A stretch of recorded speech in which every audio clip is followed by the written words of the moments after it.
kind introduction, and I also would like to thank Biosoft IT for this opportunity to talk about the development of linear and macrocyclic peptides as modulators of G-protein activity. I actually added the linear ones because they were the basis for the cyclic compounds. Let me start with a brief introduction into the topic, and this brings me to the G-protein coupled receptors.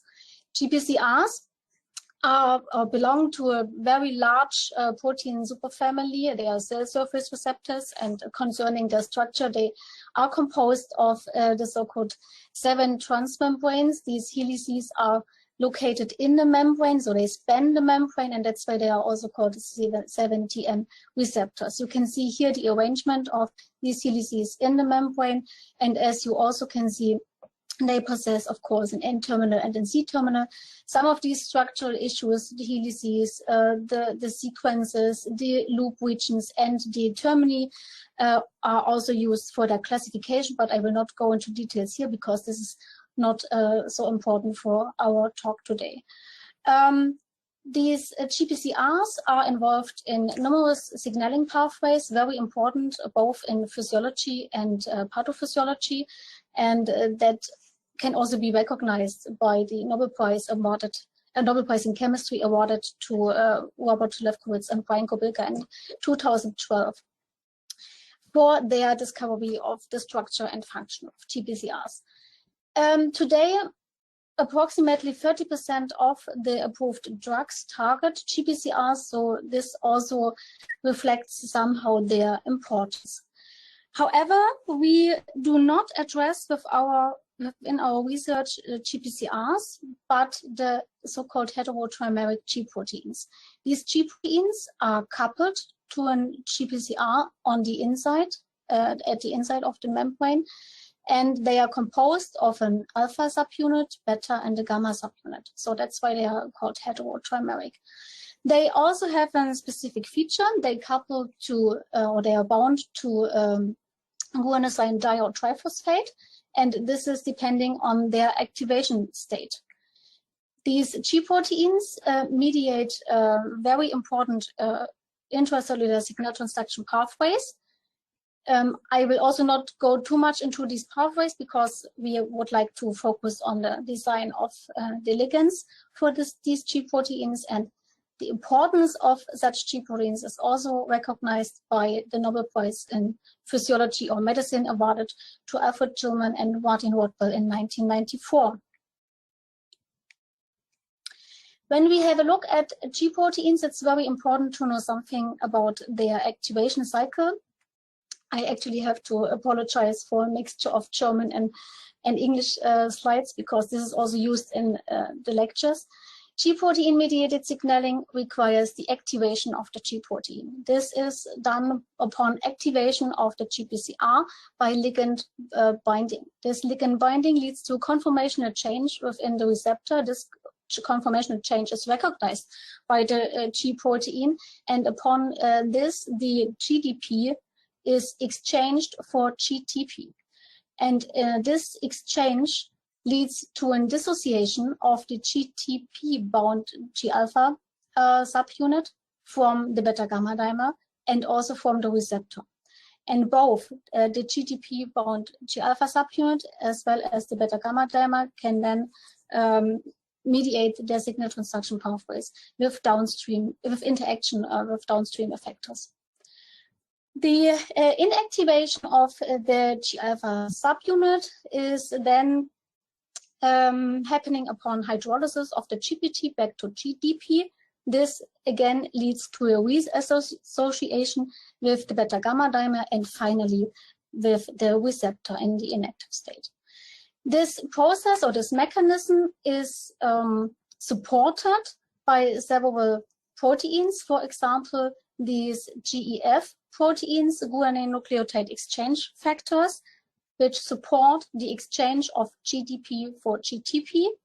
And on the other hand, the so-called GAP proteins, GTPase activating proteins, supporting the hydrolysis of GTP to GDP. In addition, several proteins have been recognized, such as proteins having the function of an guanine nucleotide dissociation inhibitor, shown here in red, and also protein molecules possessing both activities, the GF-like and the GDI activity, which is then combined within this guanine nucleotide exchange modulator activity. And you will see later on that this is also something we found for our compounds.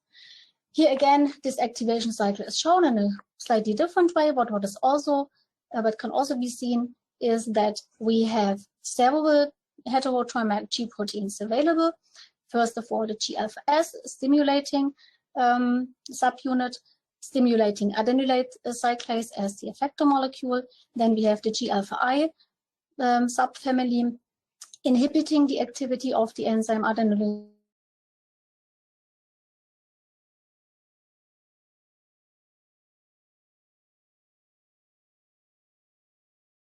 Alpha-Q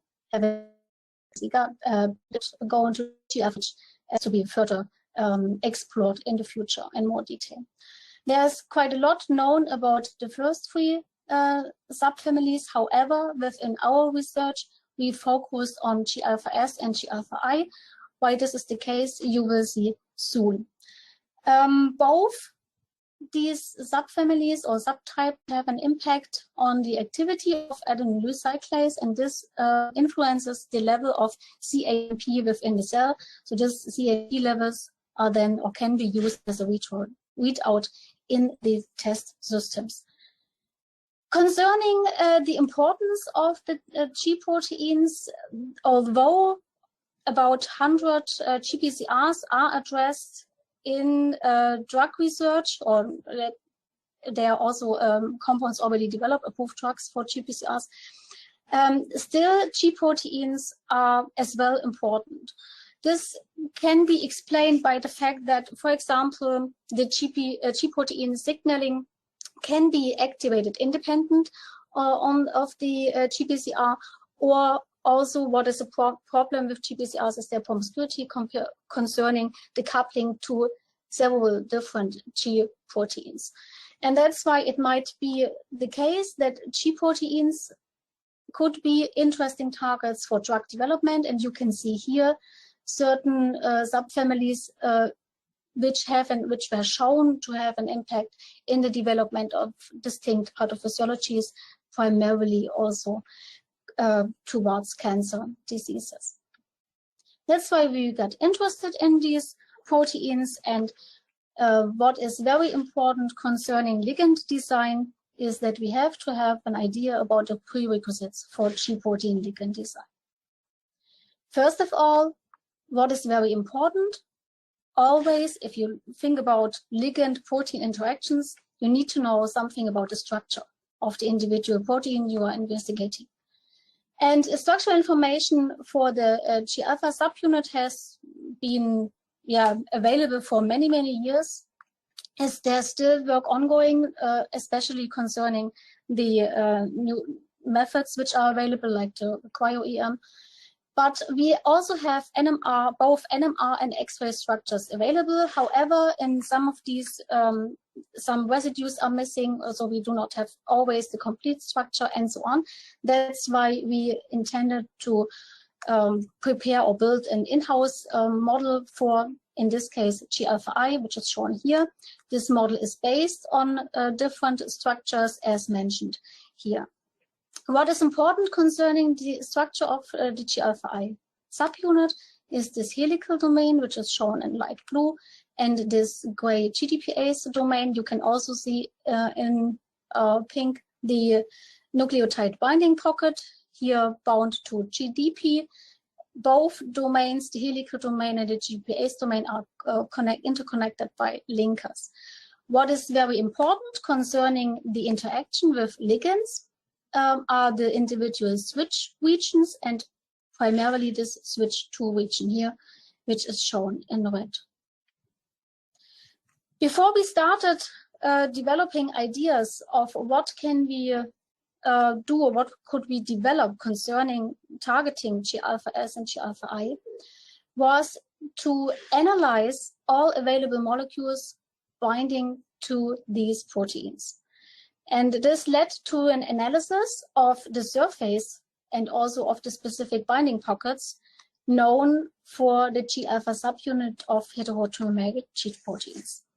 As you can see here, 5 individual sites were identified. This is the GPCR interface, the G-beta gamma interface, effector interface, accessory protein interface, and nucleotide binding pocket or binding site. The analysis of the structures of the complexes and also of the compounds available for these G-alpha subunits led us to derive several conclusions.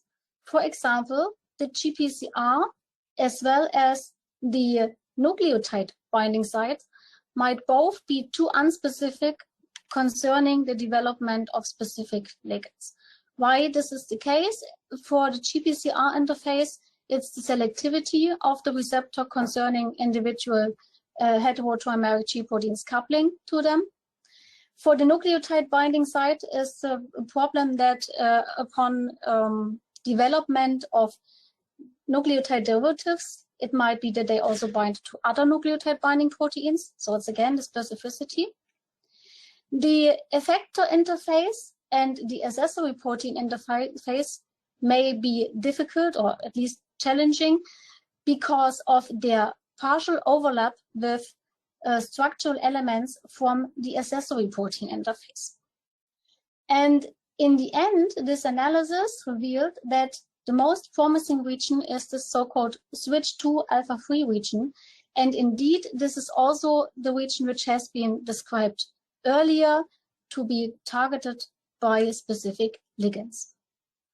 Concerning the development of modulators of G-protein activity, we are faced with several challenges, and this is still the case because this is ongoing research.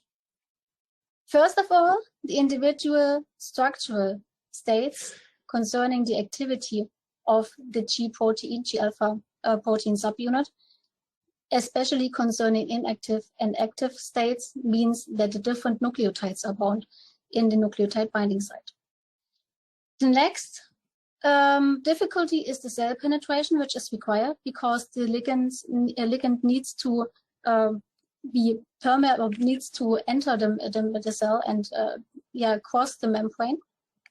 And last not least, the homology within the G-alpha subunits is rather high. So G-alpha-S and G-alpha-I, even if they are differences, it's still a rather high homology, and this might be a problem concerning the selectivity which is required for such compounds. Indeed, there are compounds available, developed by nature, so to say. One is YM and one is FR. The numbers are shown here. These are both compounds isolated from, one is from a bacterium, from a soil bacterium, the other one from a plant. Both were shown to be very efficient and specific guanylynucleotide dissociation inhibitors at G-alpha-Q.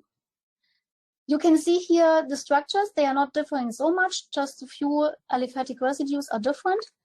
You can see it is in macrocycle. It's not only amino acids, it also contains normal carbonic acids. However, it is a macrocycle and it's highly specific and highly optimized by nature, because upon change of very small groups, the activity of these inhibitors is lost. However, concerning the subunits G-alpha-I and G-alpha-S, there are no modulators of this FR or YM-like quality available so far. When you have a look at the literature about the compounds available for both subunits, you may realize that there are some small molecules available, but also already peptides are known, so medium-sized molecules, and of course, which is also very important concerning pharmacological research, concerning these two G-alpha subunits are the proteins cholera-toxin, an activator of G-alpha-S, and pertussis toxin as an inhibitor of G-alpha-I. However, these proteins cause problems concerning the binding to the protein subunits because they are irreversibly binding. What we are interested in are reversibly binding small or medium-sized molecules. And since we are working in the field of peptide chemistry, we were interested in developing peptides. These peptides, which are shown here, were either isolated from venoms, for example, mastoparan, melittin are VASP and venom and B venom compounds. And on the other hand, some of the compounds shown here, like the KB752 peptide, has been derived already from high throughput screenings. So that means it may be that peptides have ideal properties concerning targeting of G-alpha subunits. So the objectives of our research were the identification of peptidic G-alpha I, G-alpha S protein modulators, and we wanted to start with the screening of a combinatorial peptide library. Meanwhile, we have screened several libraries, and I would like to show you how we derived a consensus sequence. We synthesized and analyzed the respective selected lead or hit sequences. We then turned into an optimization strategy of one of the lead structures. We did a functional characterization, including the protein expression, because these proteins are not easily available. And of course, we were interested in the deviation of structure-activity relationship studies employing computational techniques. Now let's start with the peptide library screening approach. We used in the beginning a so-called OBOC strategy. This is an one beat, one compound screening strategy. Here you have the prepared and partially randomized combinatorial peptide library. Means that only one peptide sequence is occurring on one polymer bead. These peptides are then screened with the respective protein, in this case G-alpha I, which was in the GDP bound state. This protein has been primarily to screening coupled with biotin or biotinylated, because in the course of the screening process, it is required that you recognize only those beads which contain or which bind the protein, and these can be selected on the basis on a visualization strategy, because to these biotin molecules on the surface of the protein, streptavidin can bind very specifically and very strongly. Streptavidin is coupled or conjugated to alkaline phosphatase, and this alkaline phosphatase can cleave an unspecific substrate, the BCIP.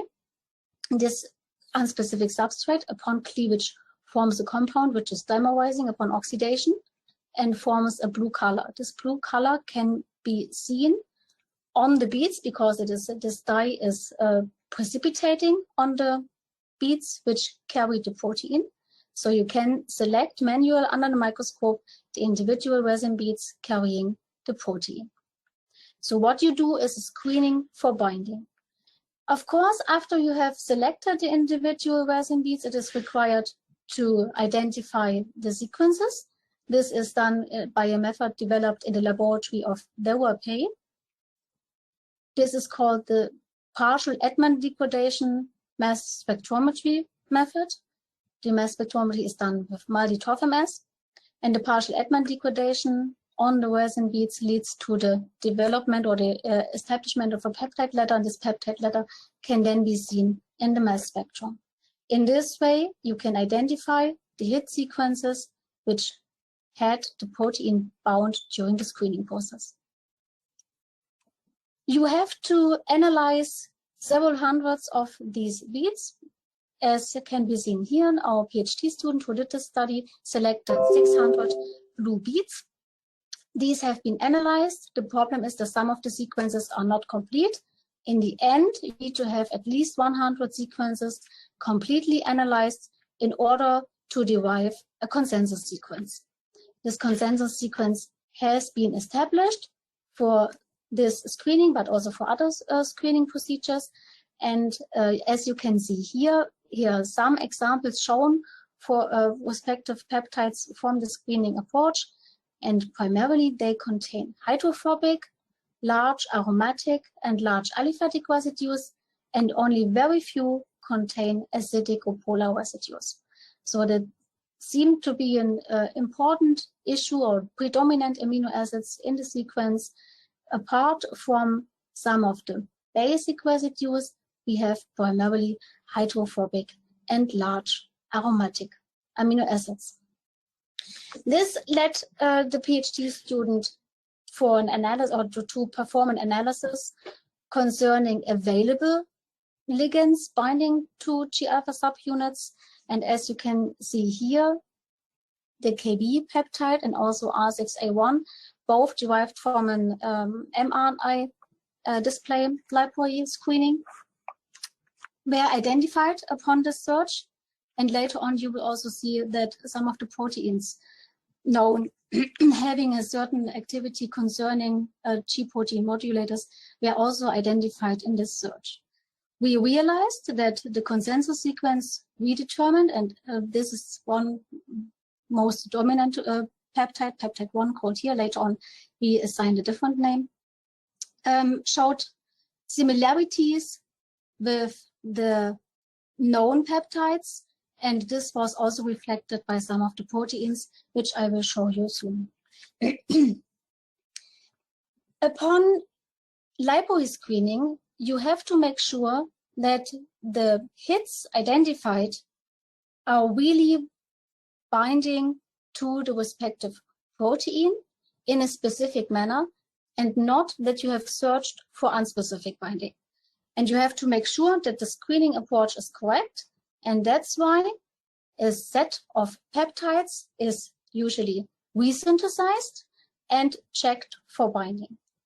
And in addition to peptides which you think might reflect well the consensus sequence, you also have to add some of the control peptides in order to make sure that you have really a specific binding.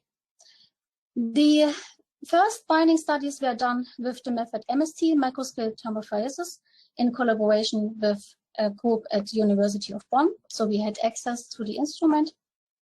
And in addition, it was required to have the protein available. This protein has been, or the proteins were expressed in our laboratory, but also we compared it to, in case of the G-alpha I, there was a protein available from a company. So we compared our expressed version with the purchased G-alpha I protein, as you can see here, concerning the purity and also the identity in the MS spectrum, but also we performed CD spectroscopy to analyze whether we have the structural features represented by the NMR or X-ray structures. So what we did was binding studies with this set of peptides by incubation with, for example, the GDP G-alpha I protein. One very important criterion was that we only selected for peptides which had a binding affinity lower than 1 micromolar, because higher than 1 micromolar means rather moderate binding, and we wanted to go for the real high affinity peptides. As you can see here, our peptide 1, which was also shown in the consensus sequence table, later we assigned to the name G-protein modulator 1, was one of the peptides with the highest binding affinity. It was also rather specific, and it showed a slightly higher affinity compared to the peptide which was known from the literature, KB752.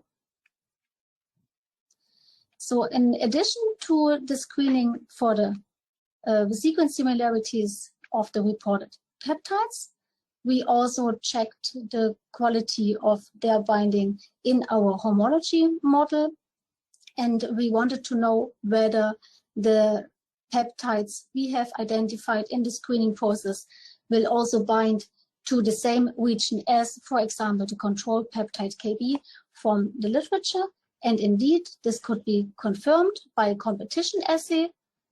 And in this competition assay, we found that our peptide GPM1 is able to compete with KB for the same binding site on the switch to alpha-free helix region in G-alpha-I protein. In addition, I told you that apart from several peptides, which were known from the literature, there were also several proteins described having this specific motive, which was then called GEM for guanine nucleotide exchange modulator motive.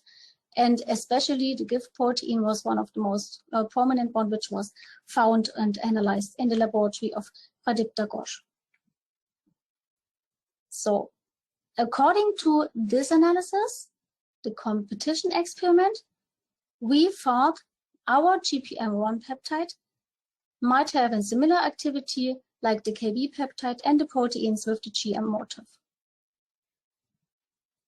However, in order to be sure that the peptide sequence also enters the cell, we thought it might be important to add a ZPP sequence, so-called cell-penetrating peptide sequence, to really be successful in the development process. So we used this GPM1 peptide, one of the hit sequences from the library screening, for the development. First of all, we started with the cyclization of the compound, producing GPM1B, this macrocycle, in relation to the FR and YM compounds that are very active at G-alpha-Q. In addition, we added to the linear sequence the CPP sequence, which is shown here in yellow. This CPP sequence was shown before to be very efficient concerning cell penetration, and this peptide number 15 was added as a control in the analysis. And last not least, we also added a macrocyclic structure also containing the CPP motive. Why this possesses additional structural elements is explained by the synthesis strategy. The cyclic structure GPM1B was performed or was assembled concerning the linear sequence on the solid phase. It was then cleaved and a lysine residue was added, and because of the bifunctionality of this lysine residue, it was possible to perform the macrocyclization in solution. On the other hand, we had to perform the synthesis of the macrocycle containing the CPP sequence. However, as you can see here, there are no functionalities available anymore. That means we had to change the structure a bit. We added the diaminopropionic acid with a specific protecting group strategy and also isosalylic acid in order to perform the macrocyclization as well as adding the CPP sequence. So this cyclization has been done in solution, and this cyclization has been done on the solid phase. That means several synthesis strategies are possible, all were successfully performed, and that brings me to the next step, which is the binding and activity studies. Binding studies for these analogs of the GPM1 lead compound were either done by MST, microscale thermophoresis, or by SPR, surface plasma resonance spectroscopy. Why is this the case? We realized upon analysis by MST that all of the compounds containing the CPP sequence stick to the glass material and surface of the capillaries which are used in MST. So this was a problem, and that's why we had to change the strategy. However, what we realized was that with both experiments, we could see that our peptides bind to both G-alpha-I and G-alpha-S. So the first line here shows you the peptides with the G-alpha-I, and the tests or the binding studies with G-alpha-S are shown in the second line. What is very important is that we already realized that the cyclic GPM1B as well as the CPP containing GPM1Z both bind to G-alpha-S and G-alpha-I. The same was found for the control CPP sequence, however, with a much higher binding affinity or much lower binding affinity, much higher KD value. And we also had a problem with the GPM1D compound, the macrocycle with the CPP sequence, because none of the methods which are currently available for binding studies worked for this peptide. Therefore, we had to go for activity studies without knowing the binding as activity for the GPM1D compound. The activity studies were performed with two different assay systems. One is the cell-free, or was a cell-free approach done on so-called membrane preparations. These membranes contained overexpressed receptors, the delta opioid receptor and the beta-adrenergic receptor, one for the inhibitory signaling and one for the stimulating signaling. Both converge at the level of the adenylate cyclase, means that we could have the ZAMP levels as the readout. In addition, the individual pathways or components in the signaling pathways could be stimulated or inhibited upon addition of distinct compounds. So in case of the G-alpha-S pathway, we added isoproterenol, and in case of the direct activation of the adenylate cyclase independent of the GPCR activation was phoscolene. Phoscolene was combined with the synthetic peptide daddle in case of the analysis of the G-alpha-I signaling pathway or effect on G-alpha-I. This is an ELISA-based assay, which has been done in collaboration with Professor Arnold from the University of Munich. And in addition, there was a cell-based whole cell assay performed in HEK cells, which overexpressed the beta-2 adrenergic receptor. And this was done in collaboration with the laboratory of Professor Costenis from the University of Bonn. I will not go into the details of all of these activity studies because this would be too time-consuming.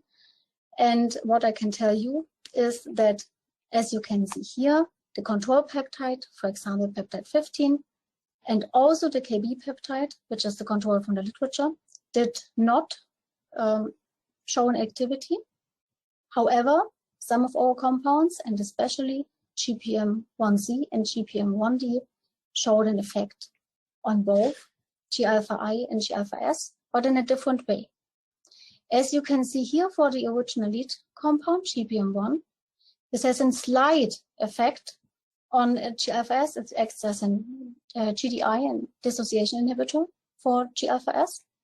The 1B, KB, and peptide 15 had no effect, while GPM1Z and GPM1D were found to be exchange factors for G-alpha-I, but at the same time, there were also dissociation inhibitors for G-alpha-S.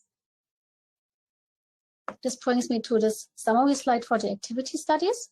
And here you can see that for two compounds, GPM1Z and GPM1D, we were able to identify this gem-like activity.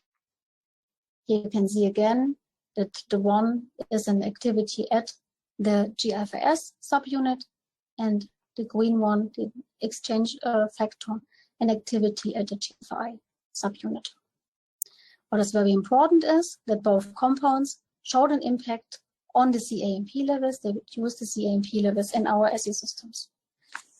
In the end, we wanted to know about the structure-activity relationships of both compounds in comparison to the lead structure, and therefore we employed computational studies in collaboration with Biosolve IT, and we used different programs to analyze both the peptides and the proteins, but also the complexes. First of all, it was very important to have an idea about the peptide structures, because at this level of research, you would not go for an NMR structure of the peptides, because this is very time consuming. You would only do this with a very efficient, very potent and highly selective compound. So we are on the way to develop these compounds, and that's why we did this with computational studies. The peptide structures were modeled, as you can see here, and then we tried to superimpose them with the original lead peptide, which is shown here in red, GBM1. And here you can see the cyclic structure, GBM1b, in green. They have a quite good overlap if you superimpose them. Second, we did the same for the GBM1c, which is the longer linear sequence containing the CPP region, a CPP peptide, which is a rather flexible peptide, and flexibility means that usually such peptides may be able to adopt several conformations. And this was also shown here upon this analysis. Last not least, this analysis has also been done for a comparison of the original lead peptide together with the GBM1D, which is shown here, the macrocyclic compound with the CPP sequence.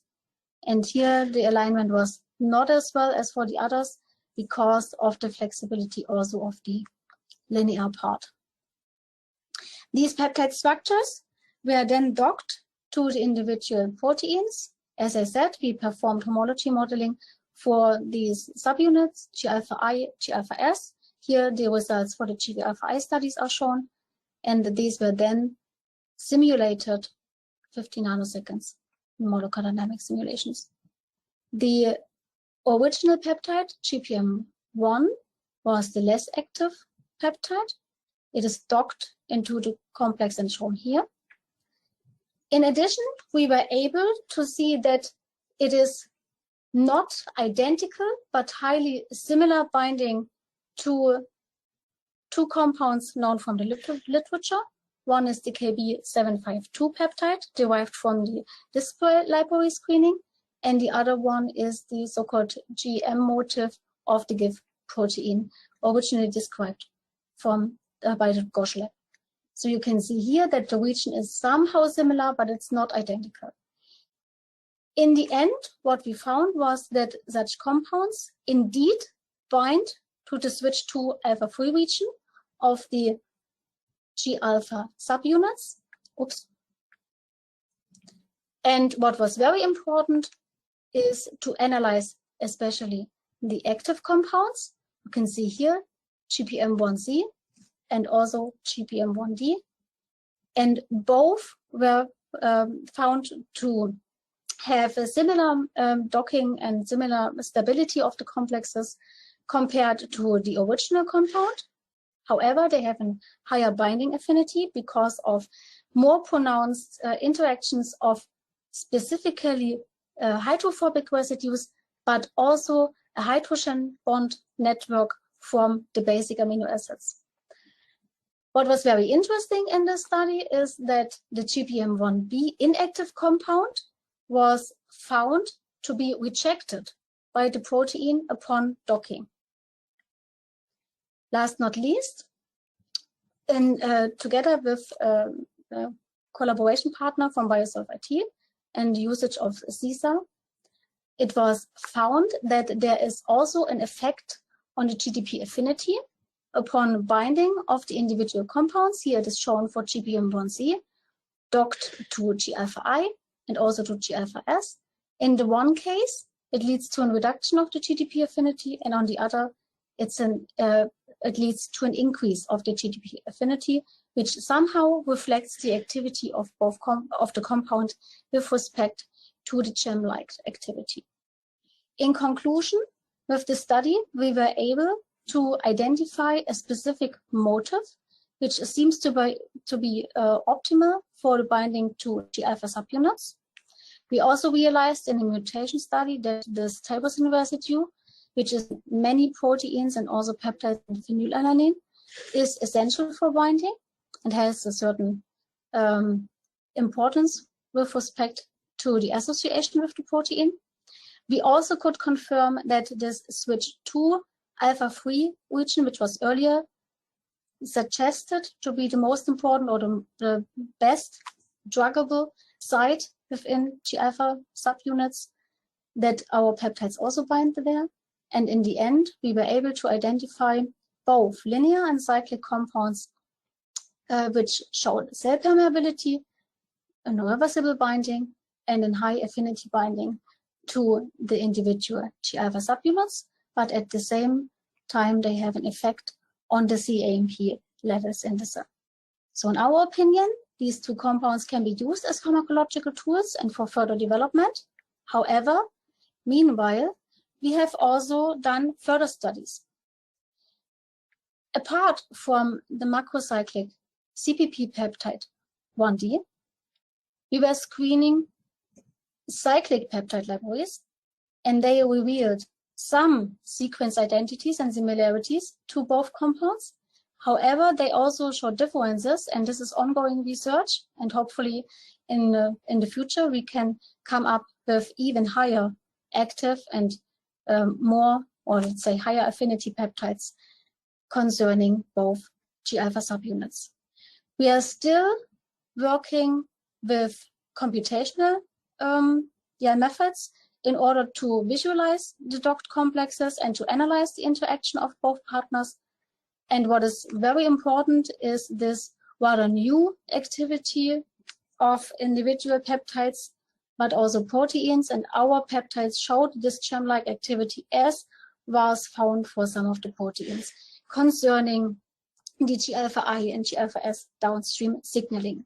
And since this is with respect to physiological conditions, but also in a physiological state, not well described, there will be, in our opinion, a lot more efforts required in order to analyze these effects of proteins and peptides concerning the signaling related to G-alpha I and G-alpha S. And this brings me to the end of my talk. I don't like to forget the people involved in these studies. Of course, primarily the PhD students, Britta Lubemeyer and Anna Pepanian. Britta did the library screening and analysis. Anna is primarily involved in the G protein expression, and Tony supported with the library screening. I also like to thank all of our collaboration partners and, of course, the funding agencies for supporting this research. And I would like to thank you for your kind attention. Thank you.